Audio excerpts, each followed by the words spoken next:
I was walking in New York City, and 2011 was a very difficult year. I was getting really close to a lot of roles I really, really wanted, and I just wasn't closing it. And then I got a call on a really cold day from my business manager saying, I was just about to call you to tell you that you have 1 month left of resources before you need a job, but you just received the residual for your Hot Tub Time Machine movie. So you're okay for a little bit more.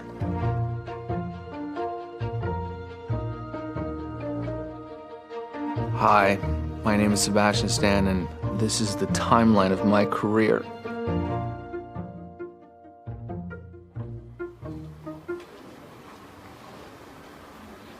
It was in that Michael Haneke movie called 71 Fragments. In Vienna, Austria, I played a Romanian orphan kid, and I guess I was selected to have this one scene where my character interacts with another character in the subway. That was my very first, I guess, on-camera experience, and I remember hating it. We had to be there all night, and I told my mom that I never want to act again, and she sort of allowed me to sort of find my way back to it, and it wasn't really until 14, 15 when I auditioned for the school play. I'd mainly done it because my best friend at the time was in it, and I think once I saw him do that, I had enough courage to try it again, and then that's how everything sort of started.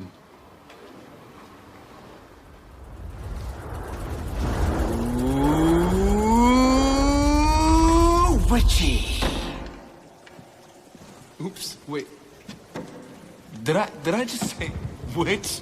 I'd gotten out of college at Rutgers, moved into the city on 42nd Street, actually, across from Port Authority. I had a roommate, and we each paid $800 a month, which was a great deal at the time. And it was sort of this wild, magical time, being in New York and running to auditions. And fortunately, I booked my first movie role, which was this movie called The Architect. And then shortly after that, through an audition tape where I decided to smoke cigarettes because I guess, I don't know what I was doing. But it had worked because for some reason it was for the villain character, and I got a call right away, and then I had an audition with Rennie Harlan for this very peculiar movie called The Covenant, starring 4 warlocks.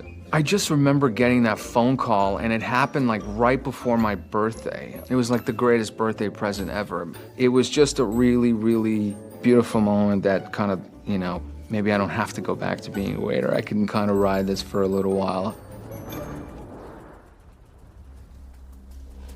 Look, I don't think it's such a good idea. If you're ever gonna take a risk, start now. What's the point of anything less? I did my first Broadway show with Liev Schreiber called Talk Radio, and that allowed me to be in New York for 5, 6 months opposite this incredible actor. I remember I was so depressed when the show ended because I didn't have a job, and I was just worried again, how are you gonna pay the bills and all that? And then fortunately, one of my really good friends from The Covenant, Chase Crawford, was coming to New York to start a new show called Gossip Girl. There was a guest star episode with this character named Carter Bazin, and I remember I was going to Silver Cup Studios to audition for this, and on my way there, I ran into a friend that I was sharing an apartment with him and his girlfriend at the time, and I realized we're both going out for the same part, and it's like, oh God, now we're both looking at each other like, who's gonna get it? Maybe I can call Chase, and I don't know, he can help me get this part, or he can just tell them, but I thought, you know what, I'm just gonna go, and if I have a call back, and if for some reason there's any interest whatsoever in this, then maybe I'll let him know, and then maybe something will happen. And fortunately, I did get a call back, and I think my other friend told me, to this day, is like, you got that role because of Chase. And who knows, I probably did, maybe, but I got it. Again, I was all relatively new at the time, and I remember being on the set, and Ed Westwick's agent at the time came up to me, pulled me aside, and he said, "You're doing too much. Tone it down." And then they just kept bringing me back, fortunately, for a couple of years. It was interesting because Gossip Girl at the time was just unbelievably explosive. To be on the sidelines and kind of just see, you know, everybody navigate that level of attention and fame like that It was a very informative sort of time in a way, because just growing up in New York and having a job in New York City and being able to stay home was just so exciting, and I think, yeah, it was a big growing up experience. Wow, ballerinas. No wonder you two look alike. So, you know, Tom and Jerry here are gay lovers. Very funny. I like to amuse myself. I've never been to the ballet. Black Swan was cast by this unbelievable casting director, Mary Vernew, who cast I, Tonya later and Pam and Tommy. It's just interesting how sometimes things come back around. But Darren Aronofsky was continues to be, in my opinion, one of my favorite directors, and his movies were absolutely insane. It really didn't matter what the part was going to be. It was just more the idea of working with him. And then I remember he looked at me, he said, do you have any friends? And I was like, I think so. And he was like, well, I don't know. Is there a friend that could play the other part? Because what I want is these two guys on a date with Mila Kunis and Natalie Portman. And it's just one scene, but I want there to be a real chemistry. So with a friend of yours that maybe is an actor. And I thought about it, and I remember I called, again, somebody from the Covenant, Toby Hemingway, and he was in Los Angeles. I said, you gotta go right now to Mary Vernew and audition for this, because you and I could play friends. And we are friends. And it was really interesting, because he and I were nervous to obviously to be opposite Natalie Portman and Mila Kunis. And then the fact that we had to make out with them, the whole thing was nerve-wracking. I just sort of thought, you know what? Maybe this guy is nervous himself to be on this date. So if that's what's going on for me right now, I guess that's what's gonna have to happen. But Darren came in and he had a full-on backstory for every character, and he just gave us this whole backstory he had created from nothing, and he was like, okay, go. Come on. Well, last night. Gotta get you cleaned up. Why? Where we going? Future. I certainly did not know that I would be playing the role for 10 years. I remember going in for the Steve Rogers role, not getting that, and then getting a call about this role and being told about it and where it could go, but it didn't seem that there was any commitment really. And the MC was still very young at the time. There was always a humble sort of kind of attitude from Kevin and everybody there, which was like, look, we have plans and we want to make these movies and we want to keep building this universe, but we don't know. It could work, it might not work, but I knew at the end of the story I was going to fall off this train and that I was going to be given this green sleeve, which would indicate that I would be losing this arm, and then I could go into the Winter Soldier storyline. And so that was the only sort of indication I had that potentially I could be coming back, but no one had said anything to me. And then basically on the day when we were shooting that scene, they were like, yeah, we're not going to do the green sleeve. And I just thought, oh, like, that's it. Like, I'm just gonna die on that train. There's no coming back. But they just didn't know what arm they were gonna use or something, and kept going from there. It was always such an interesting character, and I felt really lucky once we got it into the Winter Soldier storyline, because it was essentially a very relatable character in the sense that it was a guy struggling with his past, and he was at the center of all these crimes without really having been aware of it. I thought that was a really interesting kind of complex idea for a character. The journey with him and Steve Rogers is really interesting, about these two guys who are both out of time and out of place and trying to find their way again in a different world they don't understand. That whole thing was relatable. What the hell is that? Everyone's got a gimmick now. I was the first person to fight Spider-Man in the MCU. Tom Holland? I mean, that's figures, right?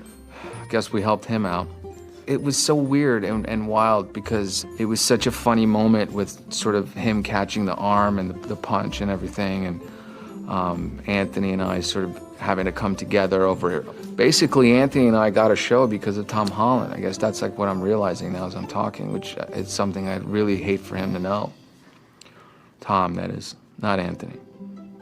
I just think Kevin Feige doesn't get as much credit as he deserves for being the genius mastermind of putting this entire thing together. And every single movie, to me, feels intricately kind of tied to something else and to another storyline. And there's a lot to those movies, I think, that sometimes they don't get the credit that they deserve. I've been carefully monitoring my glucose levels, so I'm really in a sweet spot right now for sustained energy. You're the to the max driver. You got a drink. Steven Soderbergh, I felt, was one of the calmest, easiest director I've ever worked with. It felt that once he had cast you in the movie, then it was for a reason, and it was up to you to sort of take the moment and run with it. Playing back on that Black Swan ideology, I just wanted to be around good directors and people I admired, and I didn't really care like the size of the part or whatever, and that's a relationship that I still have with both of those men. I think this is a director's medium, and I think ultimately I don't believe a performance can save a movie as much as a director can save a performance. Even with the writing, it's always sort of about the director because it's his vision or her vision. You're gonna have to figure out a way to kind of fit into that. But you're looking for trust, you're looking for guidance, you're looking for freedom, and they have to sort of know when to leave you alone, but then also to kind of encourage you to go a certain way. I ever tell you what I was most afraid of growing up? No. Oh my's. Oh, my's? Yeah, you know, like in the Wizard of Oz when they say lions and tigers and bears. Oh my. Oh my. My brother convinced me that oh my's were gonna come in the middle of the night and eat me alive.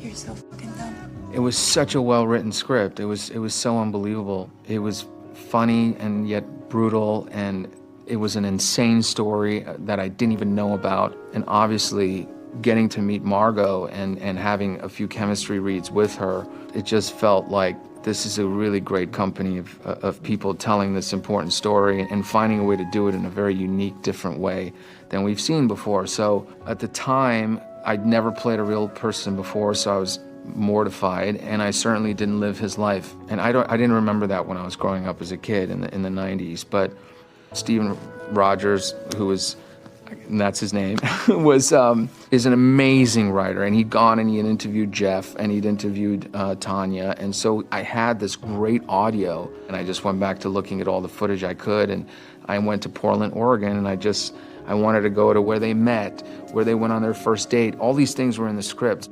A lot of I, Tanya is actually very much the telling of the story from Jeff's point of view as well. When I was there, I thought I should try to at least see if he would be willing to meet, and he was, and that was helpful. It was a big moment for me to sort of end up in that film.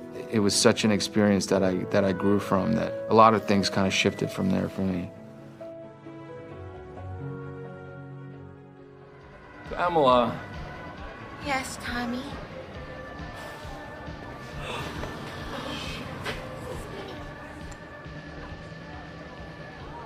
Would you do me the insane honor of being my wife? Pam Tommy is Craig Gillespie. He's the one that reached out to me in October of 2020 and said, I'm working on this and I think you should play Tommy Lee. I had been trying really hard to work with him again since I, Tanya, and finally he called me with this role. I knew Lily James was going to be involved. I thought she was great and when I'd seen her prior to that. The only issue was that it was a role that I'm not sure what told him that I should be playing Tommy Lee, right? Because I have no tattoos on my body. I've never played the drums. I mean, I knew of Motley Crue and the story, but there was a lot about it that I didn't know. And then reading the 8 episodes really kind of made me very worried. I was like, I don't know how I'm gonna be this guy, but I have to be a part of this. The writing was so good. I mean, each of the episodes reveal the story in a fresh new way. Even looking at the research that I was able to find about what happened online hadn't really been told before, and certainly not as considerate in terms of her experience being pregnant and trying to start a family. And I just sort of thought I have to kind of just follow the writing because it was all in there. And then it was a lot of conversation with Lily about trying to capture what appeared to have been a really intense, passionate connection between these two people, all while the media was just breathing down their neck. I think the intention was always to focus on them and them as people and the invasion of privacy that occurred rather necessarily than the scandal in itself. But I don't think anybody knew how that tape was stolen. They had nothing to do with this. And that's something that's wildly misinterpreted to this day. And again, this is a dramatized version of something. The writers did a good job researching it, but we will never truly know because we're never going to be them. And we have to just find ways to tell stories so that we can continue to kind of re-examine things and sometimes ask ourselves questions. And humor and tone sometimes is a very good way to process difficult things. So we can play with certain projections that we might have had of them, but at the end of the day, you got to see what the truth and what the authentic experience might have been for these people. It's always about the choices you make. And I think as you get older, you feel so much more goes into it, and it's a long period of time out of your life to commit to something. So it has to really pull you and engage you in a certain way. But I've always loved being able to kind of be challenged in ways that I haven't before. So I'll just keep looking for those opportunities.